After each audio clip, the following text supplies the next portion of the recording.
The blade entered her chest with almost tender precision.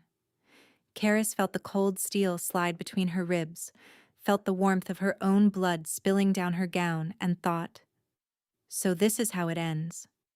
Not in battle, not protecting her kingdom, not even fighting for her life. She died on her knees in the throne room of Valdenfrost, executed for treason she hadn't committed, while the man she'd sacrificed everything for watched from his throne with ice in his eyes. Alpha King Ezran didn't move to save her, didn't speak a word in her defense. He simply sat there, his hand intertwined with Zaphira's, the woman he'd chosen over her. The woman who had orchestrated everything. I loved you! Karis wanted to scream. I gave you everything, my magic, my family, my pack, my soul. But the words wouldn't come. Only blood. The last thing she saw before darkness claimed her was Ezran turning away, as if her death meant nothing at all. Then, light. Burning. Blinding. Impossible light. And Karis woke up gasping in a bed she hadn't slept in for 7 years, in a body unmarked by scars, in a time before she'd ever met the Alpha King.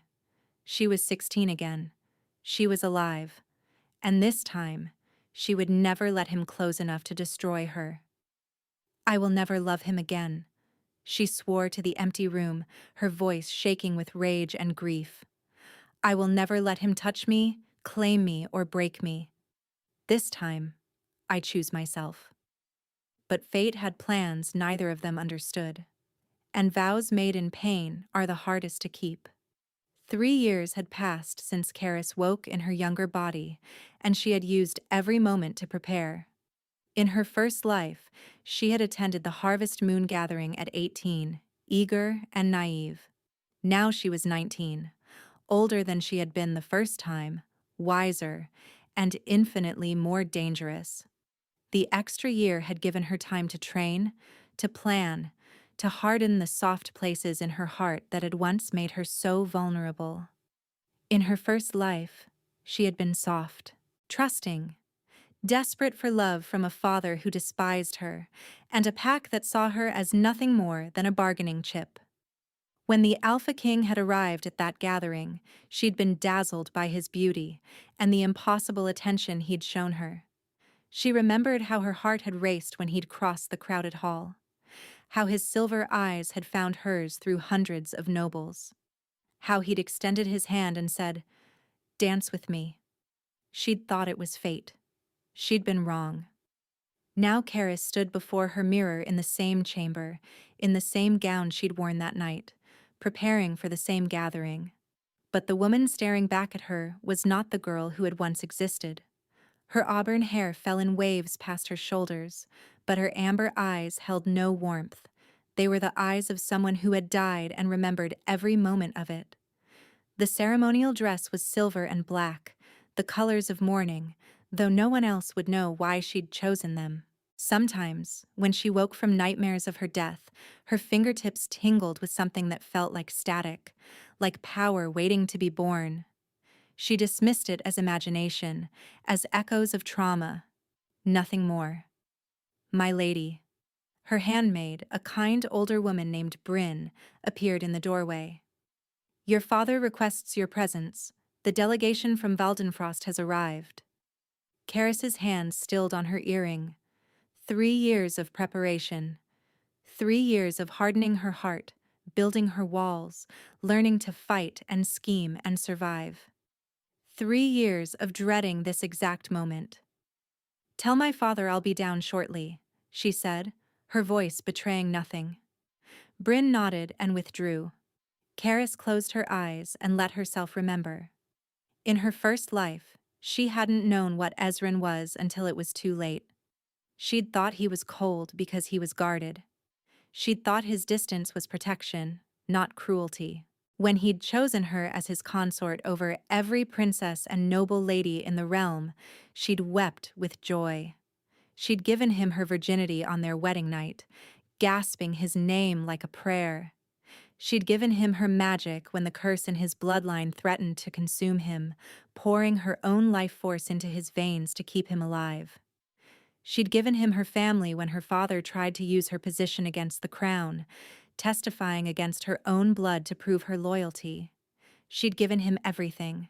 And in return, he'd given her Zaphira, the beautiful, golden-haired Omega who had arrived at court 2 years into their marriage. The woman who had smiled at Karis with honey on her lips while whispering poison into Ezran's ear. The woman who had slowly, methodically, turned the king against his own queen. The accusations had started small: a misplaced document, a servant who claimed to have seen Karis meeting with foreign agents, a letter forged so perfectly even Karis had doubted her own memory. And Ezran had believed every word. Not once had he asked for her side. Not once had he defended her. When the council had demanded her execution for treason, he had simply nodded. "The evidence is clear," he'd said, his voice as cold as the winter that lived in his bones. "The sentence will be carried out at dawn." Karis had screamed, begged, pleaded for him to look at her, truly look at her, and see the woman he'd once claimed to. But he hadn't loved her. She understood that now. He had never loved her. She had been useful, nothing more. A vessel for heirs, a source of magic, a political alliance. And when Zaphira had offered him something sweeter, he'd discarded Karis like a worn glove. The memory faded, leaving Karis standing before her mirror with her hands clenched into fists. "Not this time," she whispered. She would attend the Harvest Moon gathering. She would see the Alpha King. There was no avoiding the political necessities that bound her father's pact to the crown. But she would not dance with him. She would not let him see her as anything other than ice and stone. And when he tried to choose her, because he would, she knew he would, the same way a predator always returned to familiar prey, she would refuse. The thought sent a thrill through her chest, dark and bitter and sweet all at once. Let him feel what rejection tastes like. She descended the stairs with her spine straight and her expression carved from marble. The great hall of her father's estate was filled with nobles from a dozen packs, all dressed in their finest, all desperate to impress the visiting king. And there, at the center of it all, surrounded by advisors and guards and simpering lords, stood Ezran. He hadn't changed. Tall, broad-shouldered, hair the color of pale winter wheat, falling to his shoulders in a way that should have looked soft, but somehow only emphasized the sharpness of his features. Eyes like frozen lakes, gray and silver and utterly without warmth. Beautiful. Monstrous. Karis felt her wolf stir inside her, that traitorous part of her soul that still remembered his scent, his touch, the way he'd held her on their wedding night as if she were something precious. She crushed the feeling ruthlessly. Daughter. Her father, Lord Morcant, materialized at her elbow. His grip on her arm was too tight, his smile too sharp. "The king has expressed interest in meeting you. Do not embarrass me." In her first life, those words would have made her desperate to please. Now they only reminded her that her father had never loved her either. "Of course, father," she said smoothly. She let him guide her through the crowd, let the nobles part before them like water, let herself be delivered to the wolf who would one day order her execution. Ezran turned as they approached, and for one terrible, endless moment, their eyes met. He was looking at her the same way he had the first time. Karis recognized that look. The slight narrowing of his silver eyes, the almost imperceptible tilt of his head, like a predator catching an unfamiliar scent. The way his gaze swept over her face, her body, her stance, cataloging everything. In her first life, that look had made her blush, made her duck her head and smile shyly, heart racing with the impossible hope that the Alpha King had noticed her. Now it made her want to bare her teeth. "Your Majesty," Lord Morcant said, bowing deeply, "may I present my daughter, Karis?" She curtsied. The movement was perfect, practiced, and utterly devoid of warmth. She kept her eyes downcast, not out of shyness, but because she didn't trust herself to look at him yet. Lady Caris. His voice rolled over her like winter fog, deep and cold and achingly familiar. I've heard much about you. Have you, Your Majesty? She straightened, finally meeting his gaze. I can't imagine what. Something flickered in his expression. Surprise, perhaps, at her tone. In her first life, she'd been all breathless wonder and grateful stammering. Your father speaks highly of your spirit, Ezrin said. Caris almost laughed. Her father had never spoken highly of her in his life. Lord Morcant wanted to sell her to the king like livestock, nothing more. My father is generous with his words, she said flatly. The nobles around them exchanged glances. This was not how young ladies spoke to kings. Lord Morcant's grip on her arm tightened painfully. Caris, he hissed. But Ezrin raised a hand, silencing him. His eyes never left her face. Leave us, the king said. It wasn't a request. Lord Morcant hesitated for only a moment before releasing her and backing away. The other nobles followed, creating a bubble of empty space around Caris and the king. She could feel her wolf pacing inside her, agitated and confused. In her first life, this was the moment she had fallen. The moment he had extended his hand and asked her to dance. You're not afraid of me, Ezrin observed. Should I be? Most people are. Caris met his gaze without flinching. Most people haven't died by your order. The words slipped out before she could stop them. Reckless, dangerous, stupid. Ezrin's expression didn't change, but something shifted in the air between them. His scent deepened, taking on an edge that made her wolf want to submit. She refused. That's a strange thing to say, he said slowly, considering we've only just met. Caris's heart hammered against her ribs. She needed to recover, to smooth over her mistake. Forgive me, Your Majesty. She forced her voice into something calmer. I only meant that your reputation precedes you.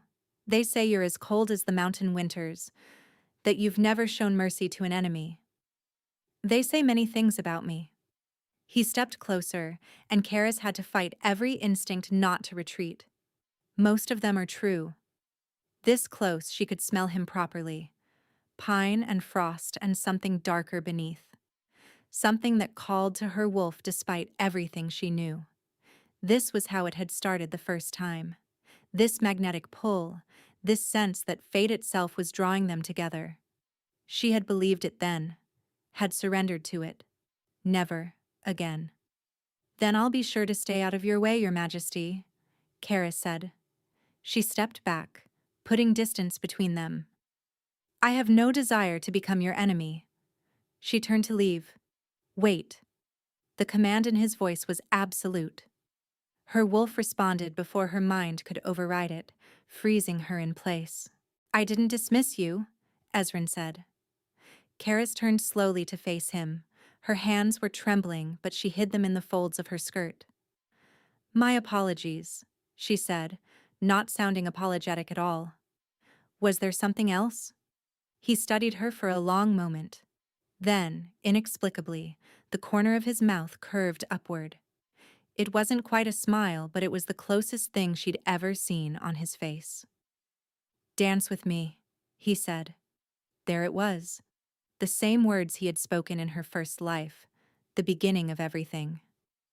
No. The word hung in the air between them like a blade. Every noble in the hall had stopped pretending not to watch. The musicians faltered. Her father made a strangled sound somewhere behind her. Ezrin's almost smile vanished. No? He repeated, as if he'd never heard the word before. No, Your Majesty. Caris curtsied again, the movement sharp and final. Thank you for the honor, but I must decline. She didn't wait for permission to leave. She turned and walked away, her heart pounding so hard she thought it might shatter her ribs. Behind her, she felt his gaze like a physical touch, burning into her back with an intensity that made her wolf howl. She had made it 3 steps when his voice reached her, low enough that only she could hear. "No one refuses me, Lady Caris." She didn't turn around. "Then I suppose I'll be the first," she said. And she walked out of the great hall, leaving the Alpha King staring after her with something far more dangerous than anger in his silver eyes. The consequences came faster than she'd expected. 3 days after the harvest moon gathering, Caris was summoned to her father's study. She found Lord Morcant standing behind his desk, his face the color of old parchment, a letter clutched in his shaking hands. "Do you know what you've done?" he snarled as she entered. Caris closed the door behind her. "I declined a dance. Hardly a declaration of war. The Alpha King has called in my debts." The words hit her like a slap. "What debts?" she demanded, though cold dread was already spreading through her chest. Lord Morcant laughed bitterly. "All of them. Every gold piece I've borrowed from the crown over the past decade. Every favor, every trade agreement, every delayed payment." He slammed the letter onto his desk. "He wants it all. Within 30 days. Or he'll seize our lands and declare our pact dissolved." Caris's mind raced. In her first life, her father had been wealthy, powerful. She hadn't known about any debts, but she also hadn't paid attention. She'd been too focused on her own fairy tale romance to notice the cracks in her family's foundation. "How much?" she asked quietly. "More than we have. More than we could raise in a year, let alone a month."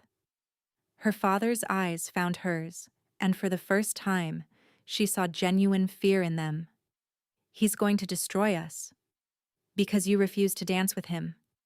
Caris wanted to argue, wanted to point out that this was his fault, his mismanagement, his greed that had put them in this position. But she also knew, with horrible certainty, that Ezran was doing this because of her. He didn't like being told no. She'd forgotten that about him. In her first life, she'd never refused him anything, so she'd never seen this side of his nature. Now she was seeing it clearly. "There must be something we can do," she said. Her father's laugh was ugly. "There is. The letter includes an alternative." He held out a second piece of parchment, smaller and sealed with the king's personal crest. Caris took it with numb fingers and broke the seal. The message was brief. "Lady Caris, you owe me a dance. I always collect what I'm owed. Present yourself at the palace within 7 days, come willingly, and your father's debts will be forgiven. Refuse, and your entire pack will learn the cost of your pride. Ezran." She read it twice, her blood turning to ice in her veins. "He wants you at the palace," her father said. "As a guest, he claims. But we both know what that means." Yes, they both knew. He was summoning her to his court, forcing her into his proximity, using her family's survival as leverage. In her first life, she had gone to him willingly, eagerly, desperately. Now he was giving her no choice at all. "I won't go," she heard herself say. "You will." Her father's voice cracked like a whip. "I will not lose everything because you decided to play games with the most powerful alpha in the realm. He'll destroy me." The words came out raw, more honest than she'd intended. "You don't understand. If I go to him, if I let him, I don't care what he does to you." Lord Morcant's face twisted with contempt. "You're my daughter. Your purpose is to serve this family. And if that means warming the king's bed, then you'll do it with a smile." Caris stared at her father, the man who had raised her, the man who had sold her to Ezran in her first life and had watched her execution without shedding a tear. She wasn't surprised. Not really.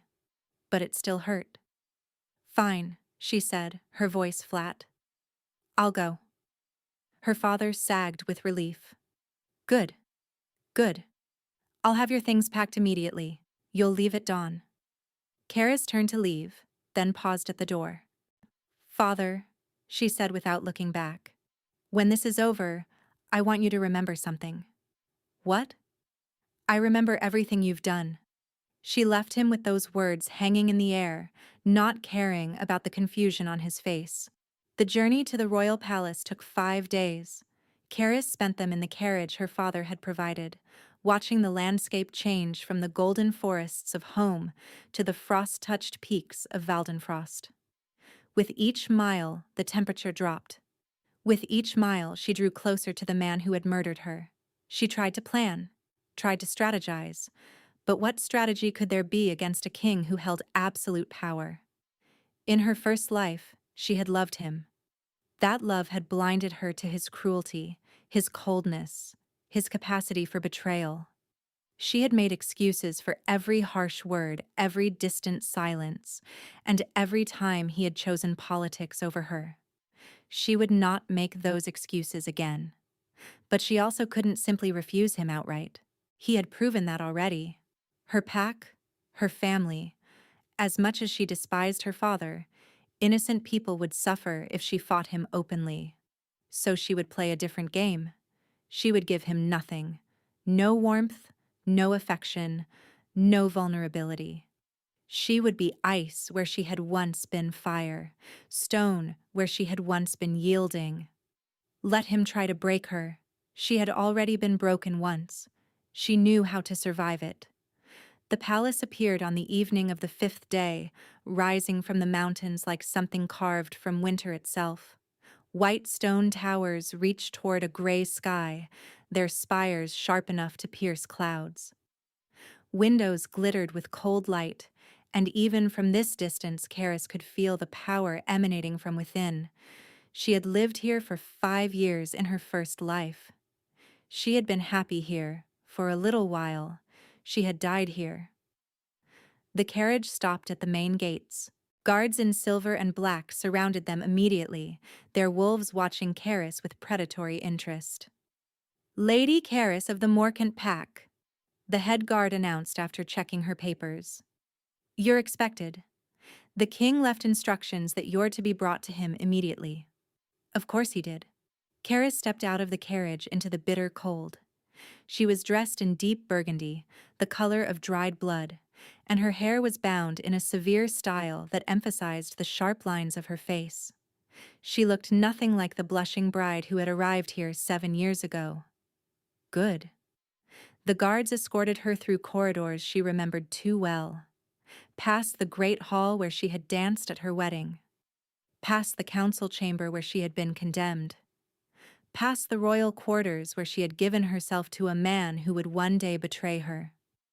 They stopped before a set of doors she didn't recognize. "The king's private study," the guard said. "He's waiting for you inside." Karis didn't let her expression flicker. She nodded once, and the guard pushed the doors open.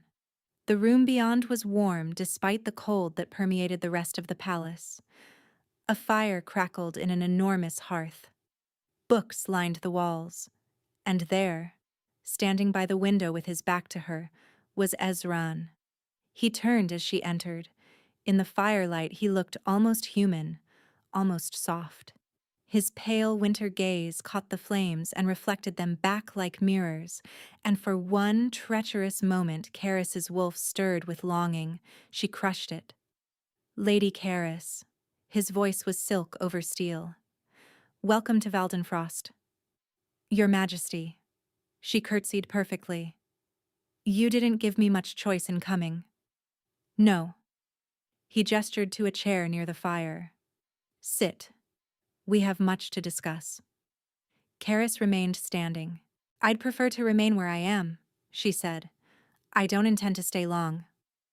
Ezran's expression didn't change, but something in the air shifted. That predatory stillness she remembered. The sense of being in the presence of something ancient and dangerous. "You misunderstand your situation," he said softly. "You're not here as a guest, Lady Karis. You're here because I willed it, and you'll stay precisely as long as I desire." "And how long is that?" He moved then, crossing the distance between them in 3 strides. He was so close she could feel the cold radiating from his skin, could smell winter wind and deep forest and something dangerous beneath. The scent that haunted her memories, and made her wolf whine with confused longing. She didn't move. "Until I understand," he murmured, "why you alone, out of every wolf in this kingdom, had the audacity to refuse me." Karis met his gaze without flinching. "Perhaps," she said quietly, "I simply saw you clearly." His hand came up, and she tensed, expecting a blow. But his fingers only grazed her chin, tilting her face up toward the light. "What do you see?" he asked. "A murderer," she thought. "A betrayer. A man who will choose another woman while I bleed out on your throne room floor." But she couldn't say any of that. Not yet. "A king," she said instead. Nothing more. Something flickered in his silver eyes. Hurt? Anger? Intrigue? She couldn't tell. She'd never been able to read him, not really. "You'll dine with me tonight," he said. It wasn't a request. "And tomorrow. And every night thereafter, until I decide otherwise. And if I refuse?" His smile was winter itself. "Then your pack will learn that I keep my promises, Lady Karis. All of them." He released her chin and stepped back, gesturing to the guard at the door. "Show her to her chambers," he ordered, "the ones adjacent to mine." Karis's blood ran cold. Adjacent to his, close enough that he could reach her in moments. Close enough that she would never feel safe. She followed the guard out of the study, her heart pounding against her ribs, and just as she crossed the threshold, she heard footsteps approaching from the opposite corridor. Light, feminine, accompanied by a scent like honey and wildflowers. Karis turned. A woman stood there, golden-haired and beautiful, with eyes the color of summer sky and a smile that dripped with sweetness. Zaphira. The woman who would steal her husband, the woman who would orchestrate her death, the woman who had smiled at her funeral. She was already here, already at court, already close to Ezran. In her first life, Karis hadn't met Zaphira until 2 years into her marriage, but in this life, everything was different. The timeline had shifted. Zaphira's eyes found Karis, and for one terrible moment, recognition flickered there. Then it was gone, replaced by that honeyed smile. "Oh," Zaphira said, her voice light and innocent. "You must be the new arrival, the little wolf who refused to dance with our king." She laughed, the sound like silver bells. "How delightfully bold. I do hope we'll be friends." Karis stared at the woman who had murdered her and smiled back. "I'm sure we will be," she said, "the very best of friends." The words tasted like poison on her tongue.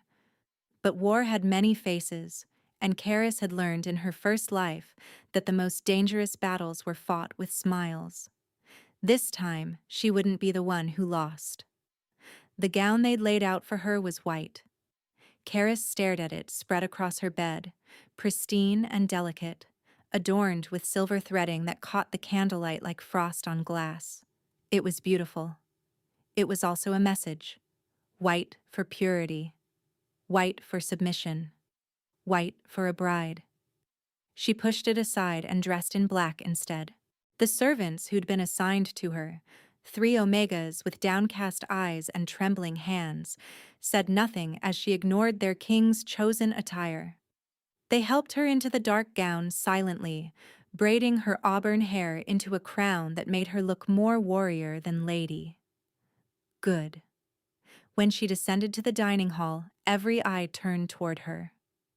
The room was smaller than she'd expected, intimate rather than grand.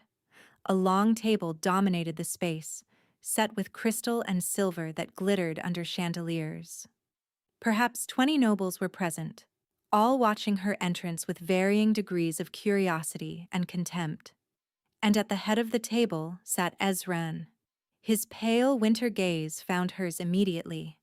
She watched them travel down her black gown, register the defiance in her choice, and return to her face with something that might have been amusement.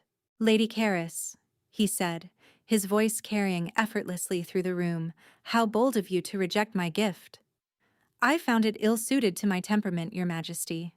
She curtsied, the movement sharp. I hope you'll forgive my preference for darker colors. Forgiveness implies offense. He gestured to the empty seat at his right hand. Come, sit beside me. Every nerve in her body screamed against it. In her first life, she had sat in that seat for 5 years, had smiled and laughed and played the perfect queen while poison spread beneath the surface, but refusing would only give him another excuse to punish her pack. She crossed the room with measured steps, aware of the whispers following her progress. Aware, too, of Zaphira seated at Ezran's left, watching her approach with that honey-sweet smile. Lady Karis, Zaphira said as Karis took her seat. What a striking choice of attire. One might almost think you were in mourning. Perhaps I am, Karis replied evenly. For my freedom. A ripple of shocked murmurs passed through the nobles. Ezran's hand, reaching for his wineglass, paused momentarily. Zaphira's smile never wavered. How dramatic. She laughed lightly. I'm sure the king's hospitality isn't quite that dire.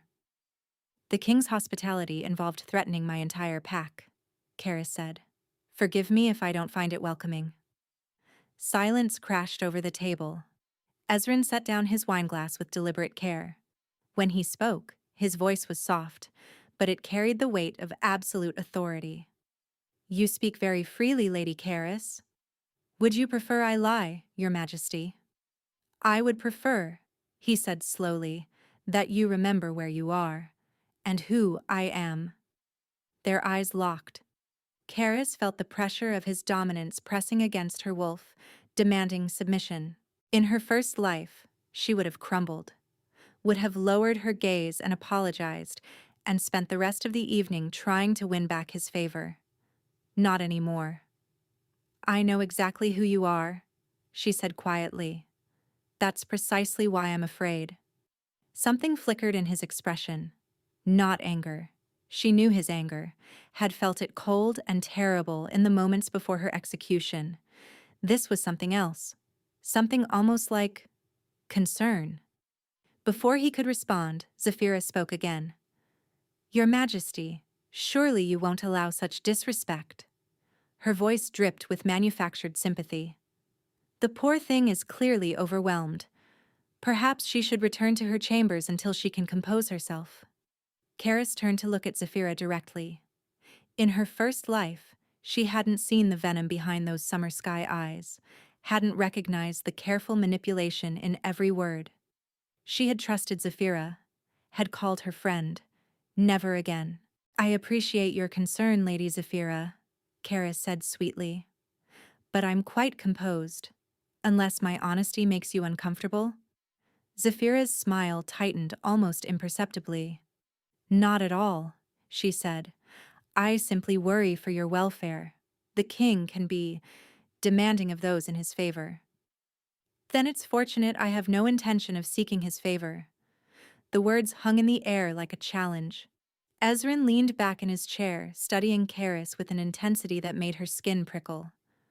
Leave us, he said suddenly. The command wasn't directed at Karis. It was directed at everyone else. The nobles rose immediately, bowing and scraping as they fled the room. Even Zaphira hesitated only a moment before gliding toward the door, though not before casting Karis a look of pure venom. Within moments, they were alone. You're trying to provoke me, Ezran said quietly. Is it working? Yes.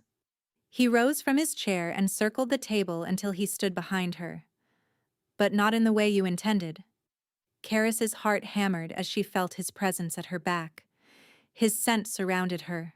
Winter and forest and that dark undertone that set her wolf pacing with restless tension. You're not afraid of me, he continued, his voice dropping lower. You should be. Everyone is afraid of me. And yet you look at me with those amber eyes and see... He paused. What do you see, Karis? Her name on his lips without the title sent a shiver down her spine.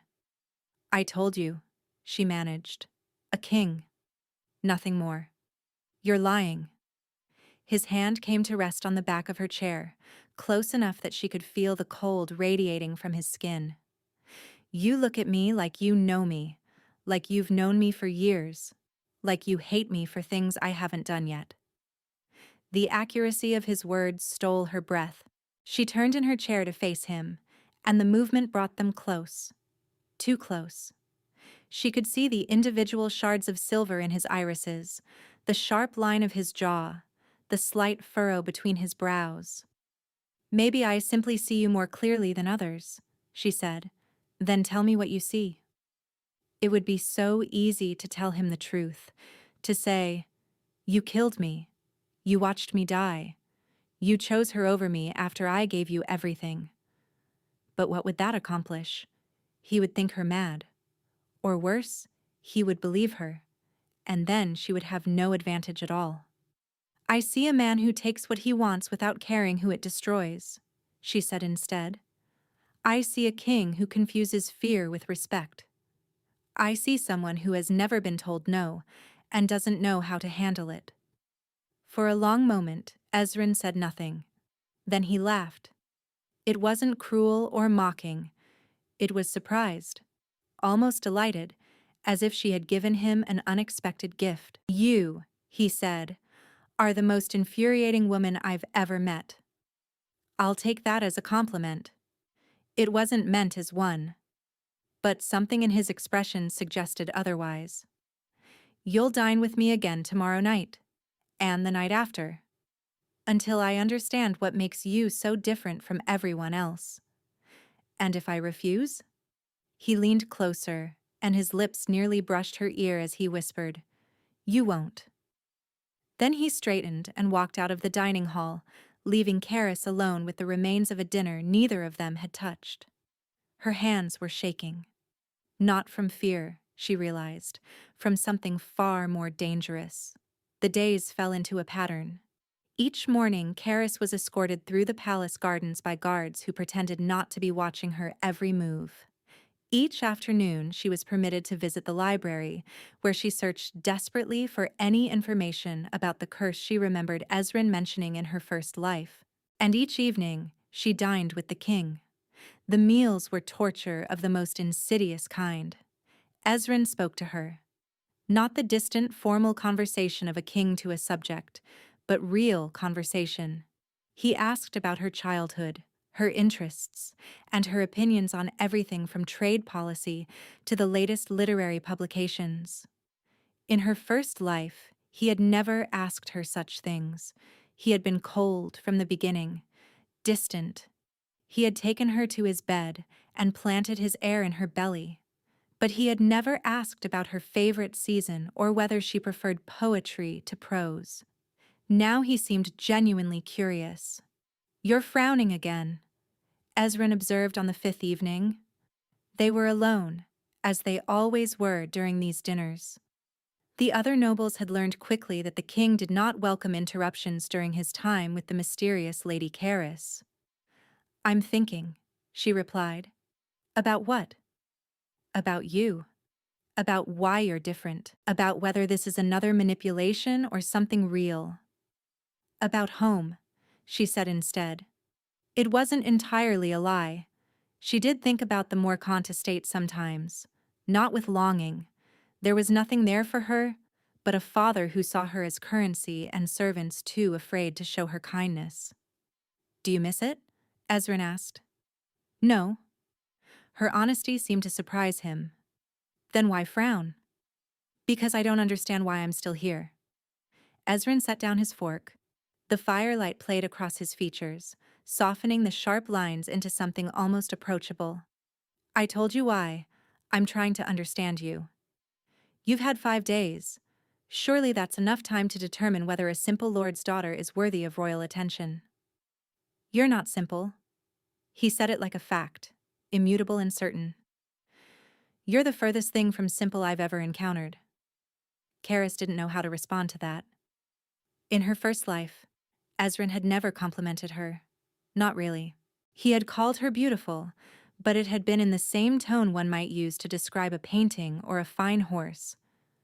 Aesthetic appreciation, nothing more. This felt different. Your Majesty. Ezran. She blinked. What? We've dined together for 5 nights.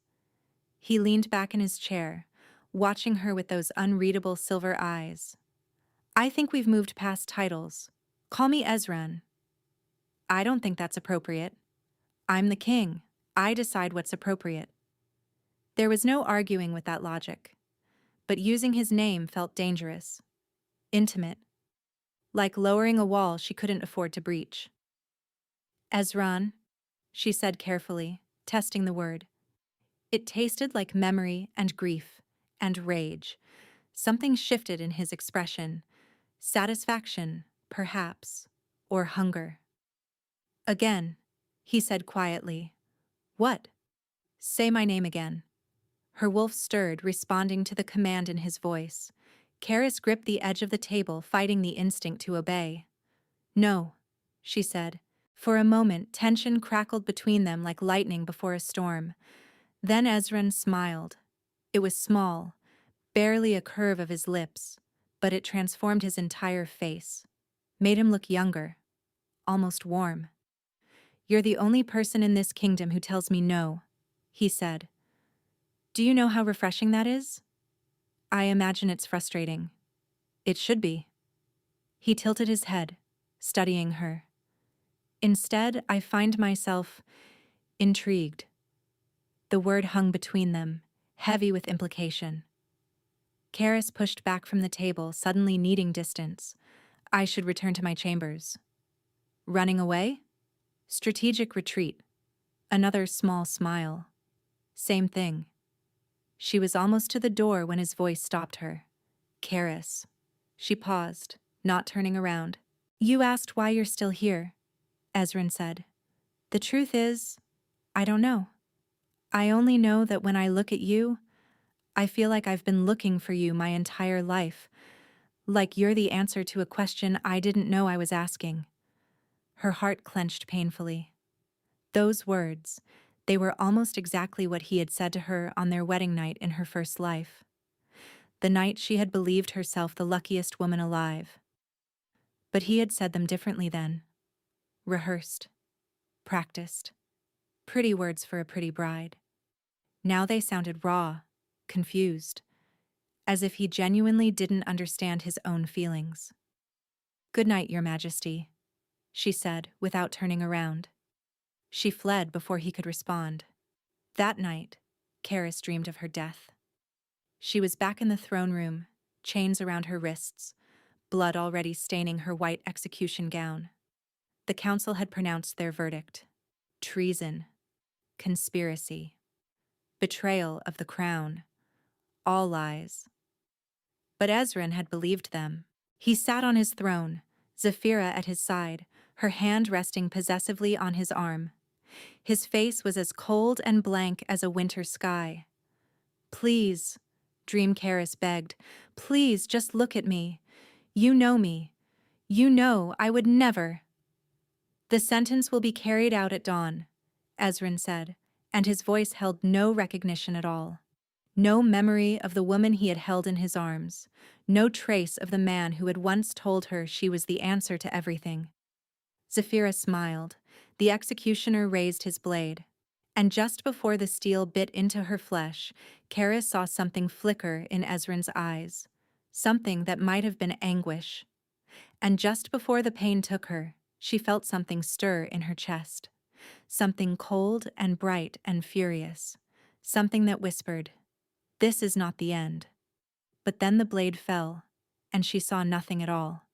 She woke gasping, tears streaming down her face, her wolf howling inside her. Dawn light filtered through the windows. She had survived another night, but the dream had left something behind. A question she hadn't considered before.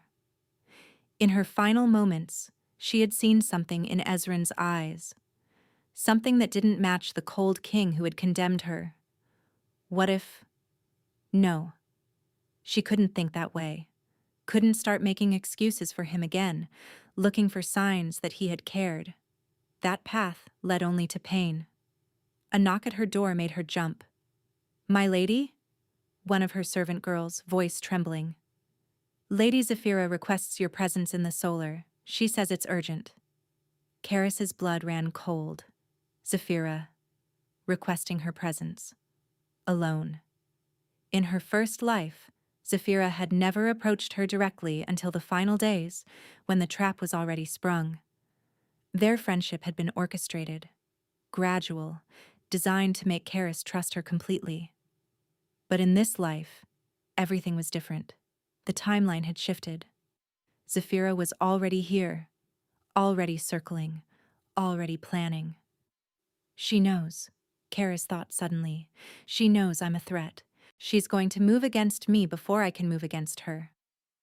Tell Lady Zaphira I'll be there shortly, Karis said, keeping her voice steady.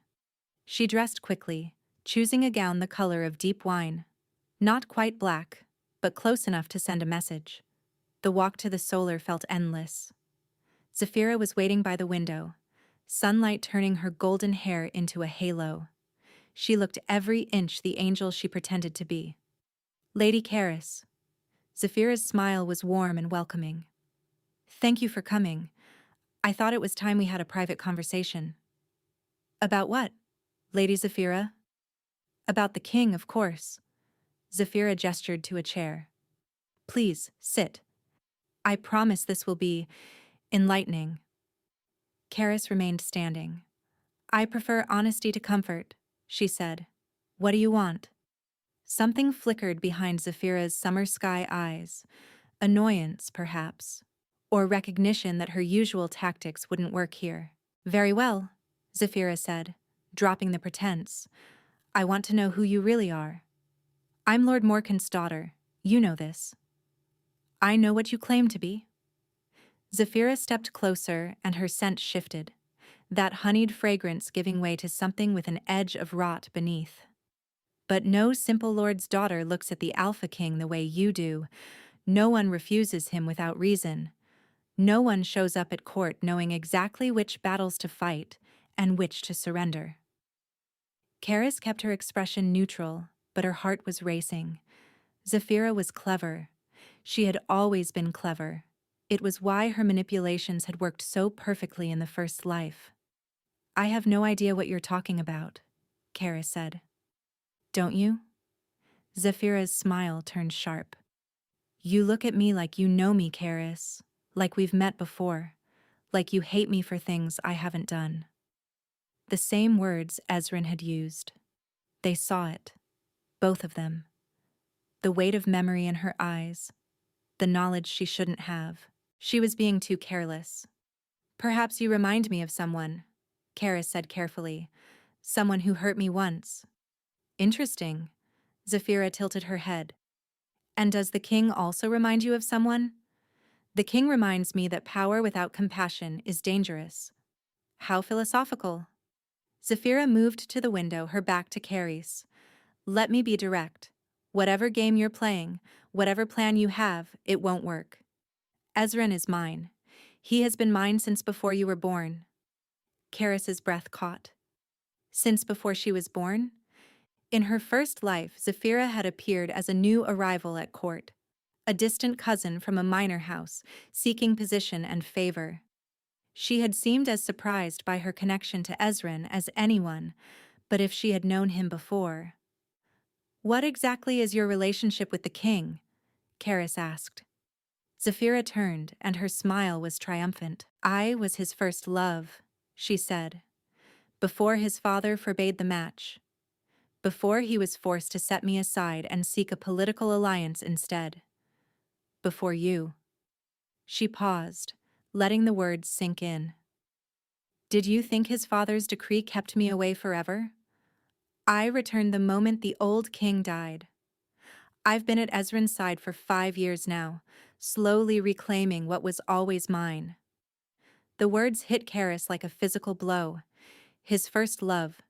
Set aside. 5 years at his side while she was unaware. She had never known. In 5 years of marriage in her first life, Ezrin had never mentioned another woman. Never hinted that his heart had belonged to someone else. But it explained so much. His coldness, his distance. the way he had looked through her rather than at her for their entire marriage. He had never loved her because he had already loved Zaphira. "I see I've surprised you," Zaphira said, satisfaction dripping from every word. "Did you think you were special? Did you think he chose you for any reason other than your family's political value?" Karis said nothing, couldn't speak past the lump in her throat. "He will never love you," Zaphira continued. "He will never choose you. And when the time comes, when I've reclaimed my rightful place at his side, you will be nothing more than a footnote in history." She swept past Karis toward the door. "Remember that, little wolf. You may have caught his attention for now, but I've had his heart for 20 years. The door closed behind her. Karis stood alone in the solar, trembling with rage and grief and a terrible, dawning understanding. Everything she thought she knew about her first life, about Ezran, about their marriage, about his betrayal, was built on incomplete information. Zaphira wasn't a sudden interloper. She was the woman Ezran had loved first, and Karis had never stood a chance. For 3 days after Zaphira's revelation, Karis avoided the king. She pleaded illness, took her meals in her chambers, refused every summons with the excuse that she was too unwell to leave her bed. It was a lie, but she needed time to think. 20 years. Zaphira had been in Ezran's life for 20 years, before his coronation, before his father's death, before any of the political machinations that had brought Karis into his orbit. In her first life, Karis had assumed Zaphira was a social climber who had seduced the king, that she had manipulated him, twisted his thoughts, turned him against his own wife through careful lies and honeyed words. But what if it was simpler than that? What if Ezran had simply never stopped loving his first choice? The thought made her chest ache in ways she didn't want to examine. On the 4th day, Ezran came to her. Not a summons. Not a messenger. The king himself, standing in her doorway, his silver eyes sweeping over her with an intensity that made her wolf tremble. "You're not sick," he said flatly. Karis was sitting by the window, dressed in a simple house gown, her hair loose around her shoulders. She looked nothing like the defiant woman who had faced him in the dining hall. She looked vulnerable. She hated it. "I needed time alone," she said. "Why?" "Because I learned that you loved someone else. Because I realized I was never more than a political convenience. Because even knowing what you'll do to me, some stupid part of me still hoped." "Personal reasons," she said instead. Ezran crossed the room in 3 strides and stopped directly in front of her. He was close enough that she had to tilt her head back to meet his eyes. "You spoke with Zaphira," he said. It wasn't a question. "She requested my presence. I could hardly refuse." "What did she tell you?" Karis considered lying, but what was the point? Zaphira had made her position clear. Hiding the conversation would only give her enemy more power. "She told me about your history," Karis said quietly. "That you loved her before your father forced you apart. That you've loved her for 20 years. Something flickered across Ezran's face. Not guilt. She wasn't sure he was capable of that. But something complicated. Something almost like pain. "She told you the truth," he said. "Or part of it." Which part was she missing? Ezran turned away, moving to the window. He stood there in silence, staring out at the frost-covered mountains, his shoulders rigid beneath his formal coat. "I did love her once," he said finally. "When I was young and foolish enough to believe love could survive politics. My father saw her for what she was long before I did. He separated us not out of cruelty, but out of protection." Karis's breath caught. Protection from what? From a woman who would burn the entire kingdom to warm herself. He turned back to face her. "Zaphira is not what she seems. She never was." "Then why is she here? Why is she at your court, by your side, acting as though she belongs there?" "Because I can't prove what I suspect." His voice dropped lower. And because she has powerful allies. Allies I can't afford to move against until I have certainty. Karis stared at him, trying to reconcile this version of events with what she knew. In her first life, Ezran had seemed completely under Zaphira's spell. He had believed every accusation against Karis without question. He had sentenced her to death without even hearing her defense. But if he suspected Zaphira, if he knew she was dangerous?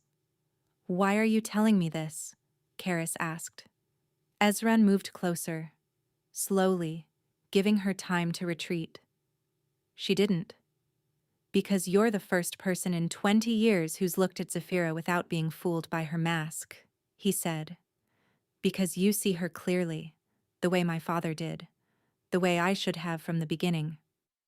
"How do you know what I see?" "Because you look at her the same way you look at me."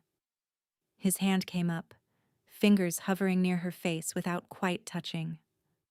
"Like you're waiting for a blow, like you know exactly what we're capable of." Her heart was pounding so hard she was certain he could hear it. "Maybe I just have good instincts," she managed. "Maybe." His fingers finally made contact, brushing a strand of hair from her face. The touch was gentle, almost tender. "Or maybe you know something you're not telling me." She should pull away, should rebuild her walls, remember what he would do to her, and remember the blade sliding between her ribs. But she couldn't move. "Everyone has secrets, Your Majesty," she whispered. "Ezran. Ezran." The name came out softer than she intended, weighted with years of love and grief and rage. His pupils dilated. She watched him lean closer, watched his gaze drop to her lips, and watched his hand slide from her cheek to cup the back of her neck. And then she saw it, a mark on his wrist, exposed as his sleeve slipped back. Pale and intricate, almost like a brand. She had never noticed it before, because in her first life, she had never looked. But now she recognized the pattern. She had seen it in one of the books in the library during her desperate search for information about curses. It was a binding mark. Someone had bound the Alpha King with magic. When she touched the binding mark on Ezran's wrist, a spark jumped between their skins, silver white, there and gone in an instant. Neither of them mentioned it, but Karis felt the energy crackle through her fingertips, leaving them tingling. She jerked backward, her eyes wide. "What?" Ezran started, confusion replacing the heat in his expression. "That mark on your wrist," she breathed. "Where did you get it?"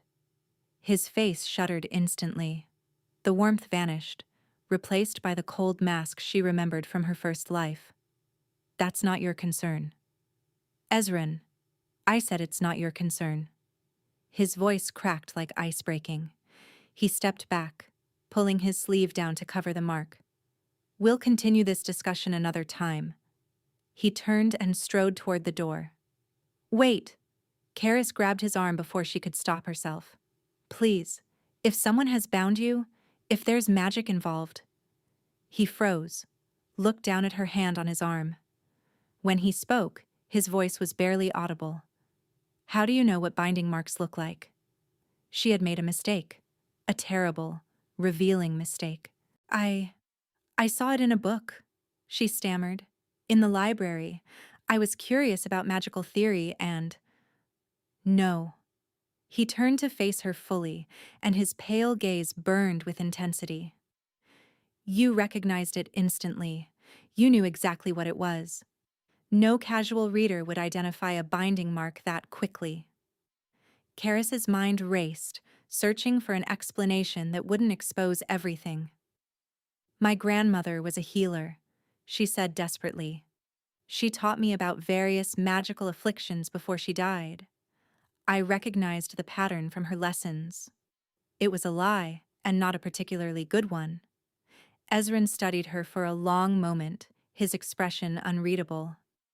"You're hiding something," he said finally. "Something important. Something that frightens you." "Everyone has secrets," she repeated, her voice shaking. Yes. He stepped closer again, backing her against the window frame. But yours seem determined to reveal themselves, no matter how hard you try to bury them.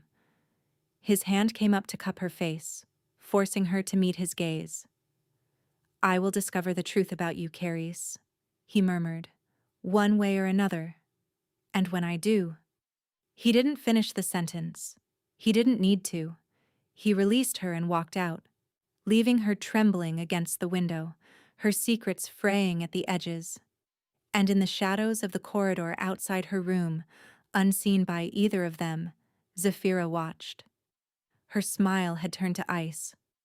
So, she whispered to herself, the little wolf has secrets after all? How interesting.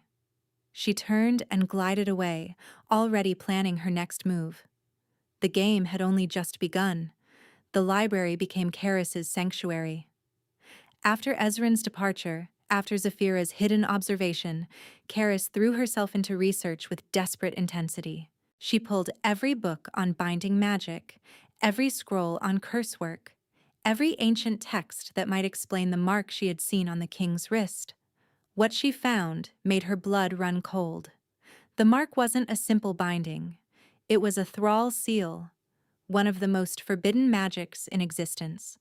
A spell that didn't just bind a person's power, but their will, their choices, their very soul. Someone had been controlling the Alpha King. For how long? Since before she met him? Since childhood? The implications crashed over her like waves. In her first life, Ezran had been cold from the moment they'd married. Distant, unreachable. She had assumed it was his nature, the burden of kingship, the weight of his bloodline's curse. But what if it wasn't him at all? What if every cold word, every dismissive glance, every moment of abandonment had been orchestrated by someone else? Karis's hands trembled as she turned the pages. The thrall seal required constant reinforcement. The victim would have periods of clarity, moments when their true self broke through. But if the caster was skilled enough, those moments would be brief, confusing, easy to dismiss as imagination. She thought of the dinner 5 nights ago, the way Ezran had looked at her with something like genuine curiosity, the way he had laughed, actually laughed, when she defied him. She thought of the almost kiss in her chambers, the raw confusion in his voice when he'd said, I feel like I've been looking for you my entire life. Were those his real feelings breaking through? Or was that part of the manipulation too? And then she thought of her death, the execution, the blade. The way Ezran had sat frozen on his throne while she bled out before him. But there had been something in his eyes at the end, something that had haunted her dreams, a flicker of anguish, quickly suppressed. What if he hadn't wanted to kill her? What if he had been screaming inside his own mind while his body obeyed someone else's commands? Oh gods, Karis breathed. Oh gods, what did she do to you? She found Ezran in the training yard at dawn. He was alone, stripped to the waist despite the freezing temperature, driving a sword into a practice dummy with brutal precision. Sweat glistened on his skin, and she could see the toll the cold took on him, the unnatural paleness, the slight tremor in his muscles. But she could also see the binding mark clearly now, dark against his inner wrist. And she saw something else. Thin lines of silver running beneath his skin, like veins of ice spreading from the mark toward his heart. The thrall seal wasn't just controlling him, it was killing him. Slowly, over years, draining his life force to fuel its magic. You shouldn't be here. His voice made her jump. He hadn't turned around, but he'd sensed her presence. Neither should you, she said, stepping into the yard. It's below freezing. You'll make yourself ill. The cold doesn't bother me. No, it does. She moved closer, watching the silver lines pulse beneath his skin. It's eating you alive, Ezran. That mark, that seal, it's been draining you for years. He went absolutely still. Then, slowly, he turned to face her. How do you know about the seal? His voice was quiet, dangerous.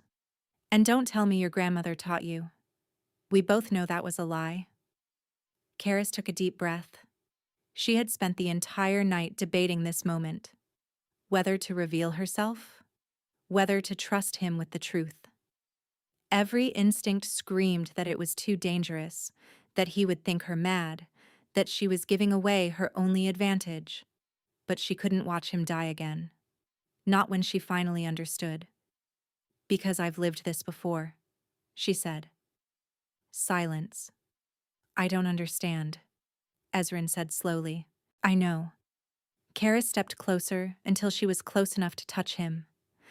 I know it sounds impossible, but I need you to listen. Please.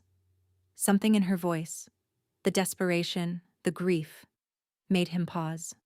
Speak, he said. So she did. She told him everything.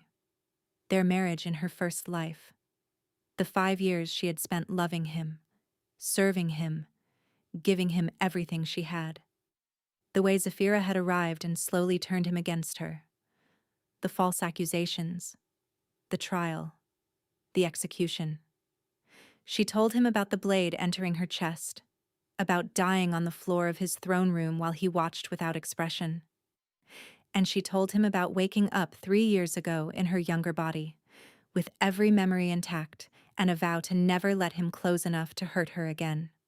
When she finished, Ezrin's face was pale as bone. You're saying you've lived this life before, he said. That we were married. His voice broke. That I had you killed. Yes. That's impossible. I know. He turned away from her, running his hands through his sweat-dampened hair. She could see the tension in his shoulders, the way his muscles coiled as if preparing for battle. If what you're saying is true, he said slowly, then everything I remember from the past 5 years might not be your memories at all, Karis finished. The thrall seal doesn't just control actions, it can alter perception, make you believe things that never happened, make you forget things that did. He spun back to face her. You think Zaphira did this to me? Who else? She's been in your life for 20 years. She had access. She had motive. And she had the most to gain from controlling the king. Ezrin's expression was tormented. But I remember loving her. Before my father separated us. I remember... Do you? Karis challenged. Or do you remember what the seal wants you to remember? He had no answer for that. There's one way to know for certain, Karis said quietly. Break the seal. If Zaphira is innocent, nothing will change. But if she's been controlling you, then everything changes, he finished. They stood in silence, the weight of her revelation hanging between them like a blade. Why tell me this? Ezrin asked finally. In your first life, I killed you. Even if I was controlled, I was still the one who sat on that throne and watched you die. Why would you try to save me? Karis thought about the question. Really thought about it.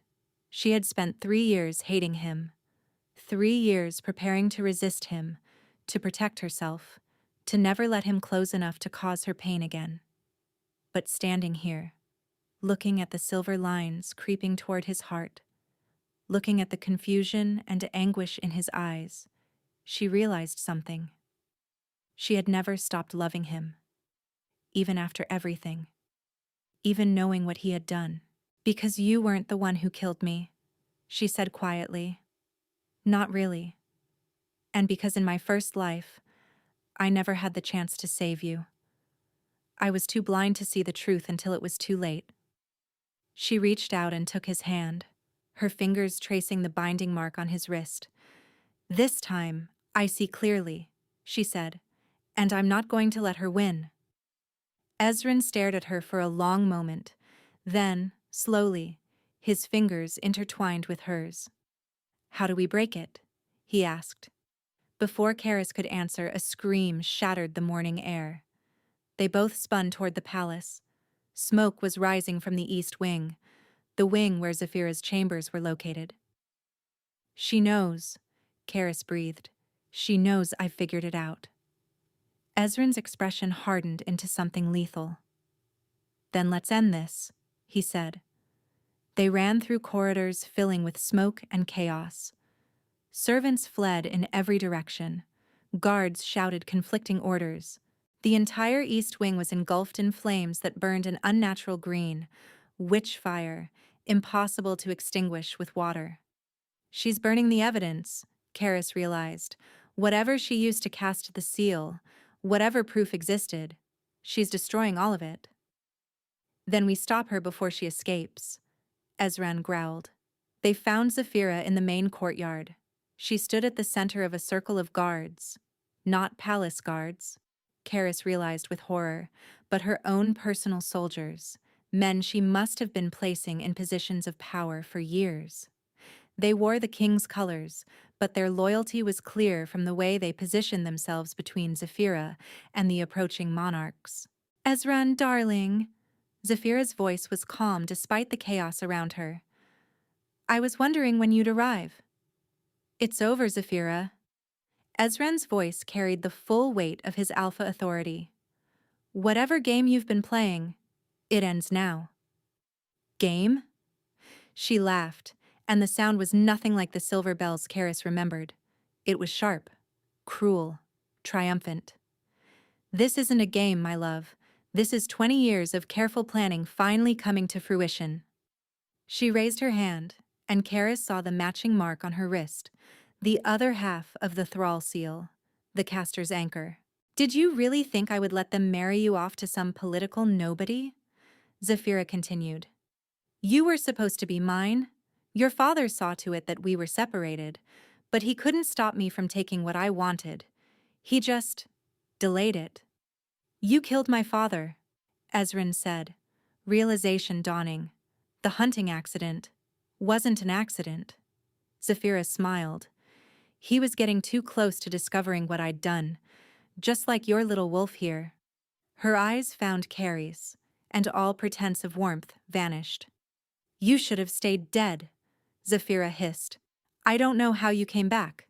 Don't know what magic brought you here, but it doesn't matter. You can't stop what's already in motion." "Watch me," Karis said. Zaphira laughed again. "With what power? You're nobody. A minor lord's daughter with no magic, no allies, nothing but a pretty face, and delusions of importance." "She has me," Ezran said quietly. Something flickered in Zaphira's expression. Fear, perhaps. Or rage. "For now." She raised her marked wrist. "But I can take that away with a single command.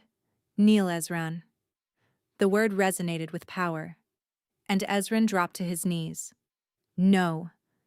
Karis lunged toward him, but the guards moved to block her. She could only watch as Ezran's face contorted with pain, fighting against the command with everything he had. "You see?" Zaphira walked toward him slowly, savoring her triumph. "He's been mine for 20 years. Every cold word he spoke to you, every time he pushed you away, that was me. Every decision he made, every alliance he formed, every enemy he destroyed. Me." She reached down and cupped his face with something like tenderness. "I'm the one who's been ruling this kingdom, little wolf. Ezran is just the mask I wear." "Then why do you need him at all?" Karis demanded, mind racing. "If you're so powerful, why hide behind him?" "Because power without legitimacy is meaningless." Zaphira's eyes glittered. A witch queen would be hunted, feared, eventually destroyed. But the beloved queen of the Alpha King, the tragic first love who was finally reunited with her soulmate? That's a story people will accept. That's a story that will keep me safe forever. "You're insane," Karis breathed. "I'm practical." Zaphira released Ezran's face and turned to her guards. "Kill her. Make it look like she died in the fire." The guards advanced. Karis's mind raced through her options. She had no weapon, no allies, no magic. Or so she had always believed. The first guard reached for her, and she dodged instinctively, years of secret training taking over. She had spent her second life preparing for this moment, learning to fight, learning to survive. but there were too many of them. A blade caught her arm, slicing through silk and skin. Pain flared, hot and bright. Karis! Ezran's voice was anguished, still trapped on his knees by Zaphira's command. She stumbled backward, blood dripping from her wound. This was it. This was how she died again. And then she felt it. A warmth in her chest she hadn't felt since her first life. A power she'd thought she'd lost when she died. No, not lost. Sleeping. In her first life, Karis had no magic. She had been ordinary, unremarkable, valuable only for her family's political connections. But she had died, and she had been reborn. And apparently, death and rebirth came with gifts of their own. The power surged through her like wildfire. When she thrust out her hands, silver flames erupted from her palms. The guards scattered as silver fire carved through the air between them. Karis stood at the center of the flames, power coursing through her veins like nothing she had ever experienced. It wasn't hot, it was cold, freezing, as if she were channeling the essence of winter itself, the same cold that lived in Ezran's bones. Impossible. Zaphira stumbled backward, her composure finally cracking. You have no magic, I checked. I made certain— I didn't have magic before, Karis said, her voice resonating with newfound power. But I died, Zaphira. I died and came back. And apparently, the journey changed me. She advanced, and the flames moved with her, responding to her will. Ezran. She didn't look away from Zaphira. Can you hear me? A groan from behind her. She risked a glance and saw him struggling against the command, fighting to rise. The seal! He gasped. I can't. You can. Karis turned back to Zaphira, who was backing toward the palace gates. She's been controlling you for 20 years, but she couldn't destroy who you really are. I've seen it. In the way you laughed when I defied you. In the way you almost kissed me in my chambers. In the way you came to check on me when I was avoiding you. The silver flames grew brighter. Those were the real you, Ezran. Fighting through her control, reaching for something true. How touching, Zaphira snarled. She raised her marked wrist, and dark energy began to gather around her. But sentiment won't save either of you. This seal has been building power for 2 decades. You have no idea what you're facing. Neither do you. Karis thrust both hands forward, and silver fire collided with Zaphira's dark magic. The impact sent shockwaves through the courtyard. Guards were thrown backward, windows shattered. The very stones beneath their feet cracked and groaned. But Karis held her ground. She thought of her first life, of loving Ezran with everything she had, of giving him her trust, her loyalty, her very soul, and having it thrown back in her face. She thought of dying on that throne room floor, of the blade in her chest and the cold spreading through her body.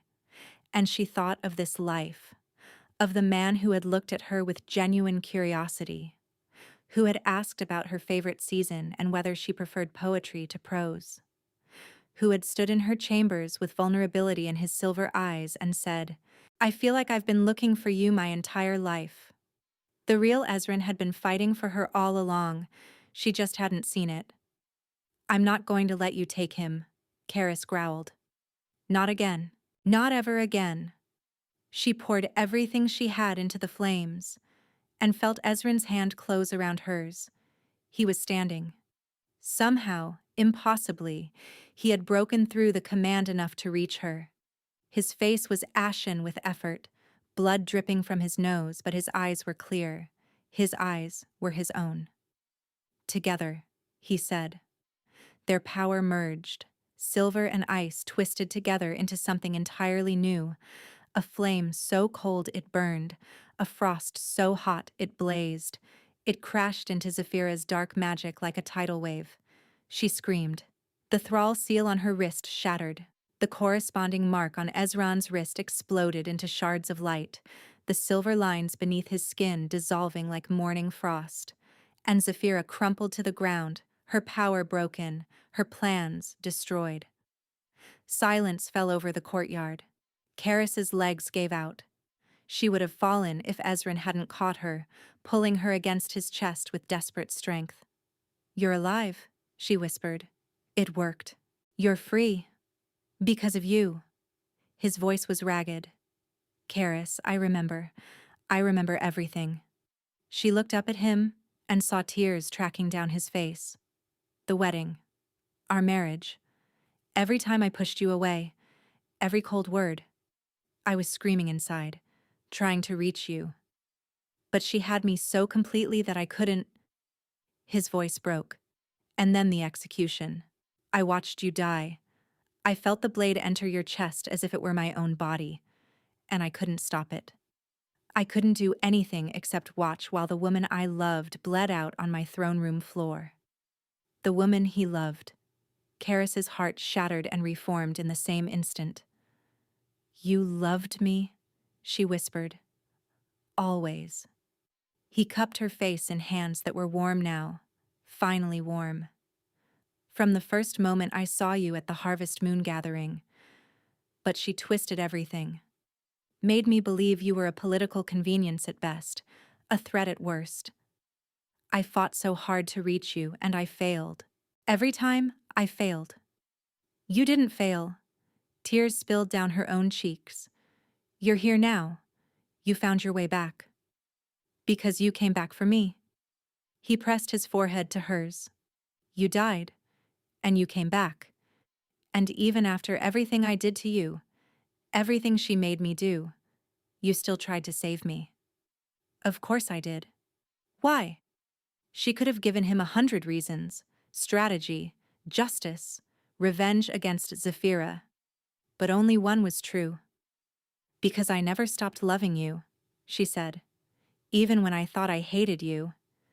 Even when I swore I'd never let you close again. You were always the one, Ezran. In this life and the last."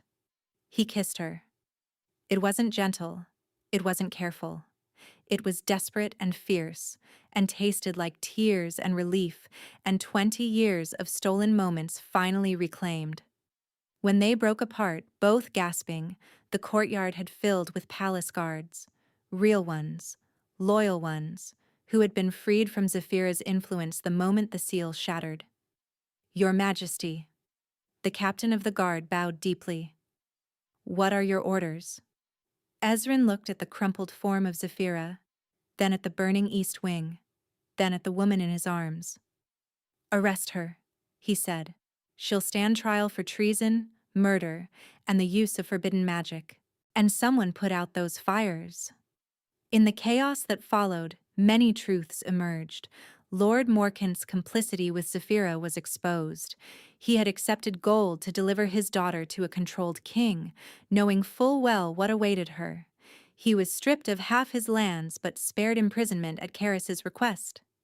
She wasn't sure why she'd asked for mercy. Perhaps because hatred was exhausting. Perhaps because she had already defeated the true enemy.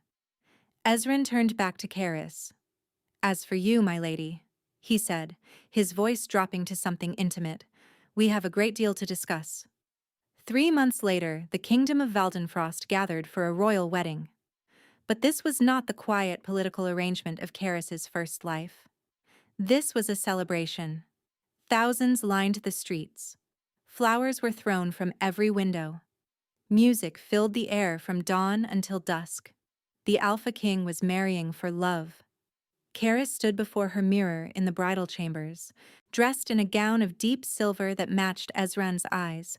Her auburn hair was woven with winter roses, and for the first time in either of her lives, she felt truly beautiful. "You look stunning," Bryn said softly, adjusting the train. Karis smiled at her handmaid. No, her friend. In the months since Zaphira's defeat, she had learned to accept kindness, to believe she deserved it. "Is he nervous?" she asked. Bryn laughed. "The king has asked about you 17 times this morning. I believe nervous doesn't begin to cover it." A knock at the door interrupted them. "Come in," Karis called. To her surprise, it was Lord Morcant who entered. Her father had changed in the past 3 months. The exposure of Zaphira's crimes had revealed his own culpability. He had known about the thrall seal, had accepted payment to deliver his daughter into a controlled king's hands.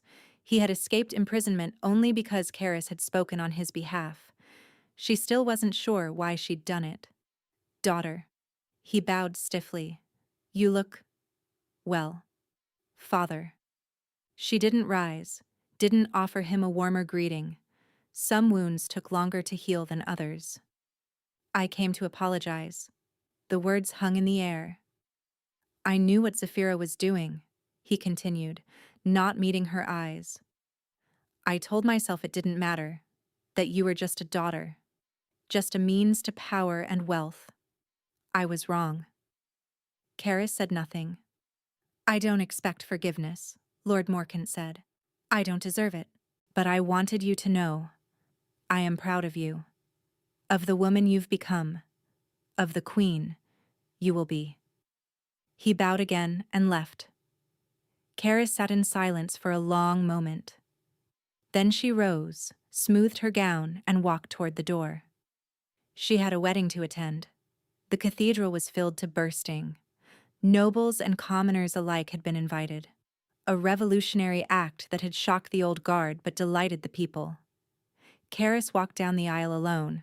She had no father to give her away, not in any way that mattered. But she didn't feel lonely, because Ezran was waiting for her at the altar. He wore black and silver, his pale hair braided with threads of ice that sparkled in the candlelight.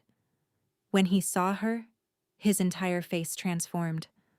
The cold king vanished, replaced by a man so full of love and joy that Karis felt her own heart might burst. She reached him, took his hands. "You came," he whispered. "Did you think I wouldn't?" "I thought I might wake up and discover this was all a dream, that you were still dead, that I was still trapped." Karis squeezed his fingers. "You're awake. I'm here. And we're both free." The priest began the ceremony, but Karis barely heard the words. She was too focused on Ezran's face, on the warmth in his eyes, the warmth that had been stolen from them both for so long. When the priest asked for vows, Ezran spoke first. "I vowed once that I would never love you," he said, and a ripple of confusion passed through the crowd. "I made that promise not knowing that my heart had already been stolen, not understanding that love isn't something we choose, it's something that chooses us." He lifted her hand to his lips. "Today, I make a different vow. I will love you openly, fiercely, without hesitation or restraint. I will stand beside you in darkness and in light. I will never let anyone come between us again. And if death itself tries to separate us, I will follow you into the next life and find you there." Tears streamed down Karis's face. "My turn," she managed. She took a deep breath. "I vowed once that I would never love you again," she said. "I made that promise in pain and grief and rage, believing that you had betrayed me. But I've learned that love isn't so easily killed. It survives death. It survives rebirth. It survives even 20 years of separation and manipulation." She reached up to touch his face. "I love you, Ezran. I loved you in my first life, even when you couldn't love me back. I love you in this life, now that you can. And I will love you in every life that follows, no matter what tries to tear us apart." The priest pronounced them married, and when Ezran kissed her, the entire cathedral erupted in cheers. 5 years later, Karis stood in the nursery, watching her twins sleep. A boy and a girl, silver-haired like their father, amber-eyed like their mother. They had been born on the coldest night of winter, and their first cries had been accompanied by a freak snowstorm that had blanketed the kingdom in white. "Perfect," Ezran had said, looking at them with wonder. "They're absolutely perfect." He appeared in the doorway now, still dressed in his council robes, exhaustion written in every line of his body. But when he saw her, his face softened into a smile. "They're sleeping," Karis whispered. "A miracle." He crossed the room and wrapped his arms around her from behind, resting his chin on her shoulder. "How long do we have?" "An hour, maybe 2. Then come with me." He led her through the palace corridors, past guards who bowed and servants who smiled, until they reached the balcony overlooking the kingdom. Valdenfrost stretched below them, glittering with lights. The people were celebrating. They were always celebrating these days. Peace had come to the kingdom. Trade flourished. Magic, once forbidden, was now regulated and respected. And their queen, the woman who had come back from death itself to save their king, was beloved by all. "I've been thinking," Ezran said quietly. "Dangerous pastime." He laughed, that easy, genuine laugh that still made her heart skip. "About the day we met. The second time, I mean. At the Harvest Moon gathering. The day I refused to dance with you? The day you changed everything." He turned her to face him. "I was so confused, so desperate to understand why you affected me the way you did. I didn't know about the seal then. Didn't understand that I had spent my entire life fighting against it, searching for something real. And then I walked in wearing mourning colors and told you no. And something inside me recognized you." His hands framed her face. "Even through 20 years of manipulation, even through magic designed to control my every thought, I knew you. My soul knew yours." Karis leaned into his touch. "The first time I lived this life," she said softly, "I believed that love was about sacrifice, about giving everything you had until there was nothing left. I thought that if I just loved you hard enough, long enough, eventually, it would be enough." "It was never about your sacrifice," Ezran said. "It was about hers. Zaphira took everything from us, but she couldn't take this." He kissed her forehead. "She couldn't take us." They stood together in silence, watching the stars wheel overhead. Somewhere in a prison far from here, Zaphira rotted in darkness. Her magic had been bound, her allies scattered, her schemes exposed. She would spend the rest of her life paying for what she had done. But Karis found she rarely thought about her anymore. The past was the past. Both of her pasts. What mattered was here, now. The husband who loved her. The children who carried their legacy. The kingdom that had welcomed her as its queen. "I love you," she said, the words as natural as breathing. "I love you too." Ezran pulled her closer. "In this life, and every life that follows." She had vowed never to love him again. She had sworn to keep her heart locked away, protected from the man who had once destroyed her. But some vows were made to be broken, and some loves were simply too powerful to deny. The Harvest Moon gathering was where desperate families brought daughters to be chosen. Karis had been brought there to be sold, traded, and disposed of, but she had learned that being unwanted by some did not mean being unworthy of all. She had been reborn. She had refused. She had fought. And in the end, she had won. Not by changing who she was, but by finally letting herself be loved. Thank you for listening to this story. If you enjoyed it, let me know in the comments. I read every single one, and your words mean more than you know. Don't forget to subscribe for more stories like this one.